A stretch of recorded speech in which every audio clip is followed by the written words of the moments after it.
श्रीगुरुभ्यो नमः। हरिः ओम्। श्लोकाध्ययनम् इत्यस्यां मालिकायाम् अद्यतनश्लोकः अत्र युष्माकं पुरतः।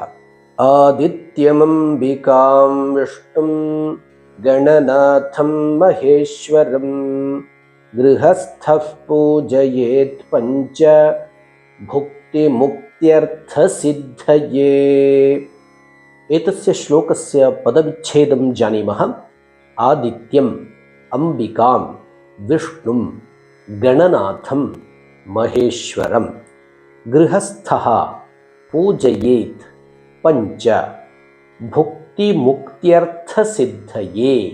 सन्धिविच्छेदः एवं भवेत्, भुक्तिमुक्ति अर्थसिद्धये इति। एतस्य अन्वयः एवं भवेत्, आदित्यम् अंबिकां विष्णुं गणनाथं महेश्वरं पञ्च गृहस्थः भुक्तिमुक्त्यर्थसिद्धये पूजयेत्। अत्र अयमर्थः विद्यते, यश्च पञ्चायतनक्रमपूजाविधिः इति प्रख्यातः पूजाविशेषः भवति, स च गृहस्थेन सदापि पालनीयः। यः गृहस्थः भवति सः भुक्तिमुक्त्यर्थसिद्धये पूजयेत्। कान् पूजयेत्? एतान् पूजयेत्। अत्र क्रमः एवं विद्यते, एतानि पञ्चदैवतानि भवन्ति: आदित्यः, गणनाथः, अंबिका, महेश्वरः, विष्णुः चेति।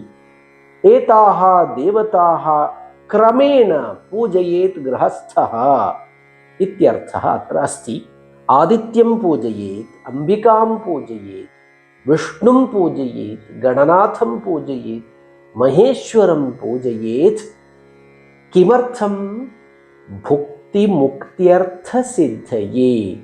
अत्र ऐहिकं सुखं प्राप्तुं, पुनश्च आमुष्मिकं सुखं च प्राप्तुम्, एवं प्रेयः श्रेयः च प्राप्तुं गृहस्थः पञ्चदैवतानि पूजयेत् इत्यर्थः अस्मिन् श्लोके विद्यते।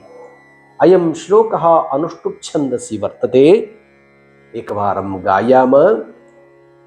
आदित्यमम्बिकां विष्णुं गणनाथं महेश्वरं गृहस्थः पूजयेत् पञ्च भुक्तिमुक्त्यर्थसिद्धये। अन्यमेकं श्लोकं स्वीकृत्य आगमिष्यामि। तावत्पर्यन्तं शुभमस्तु। धन्यवादः।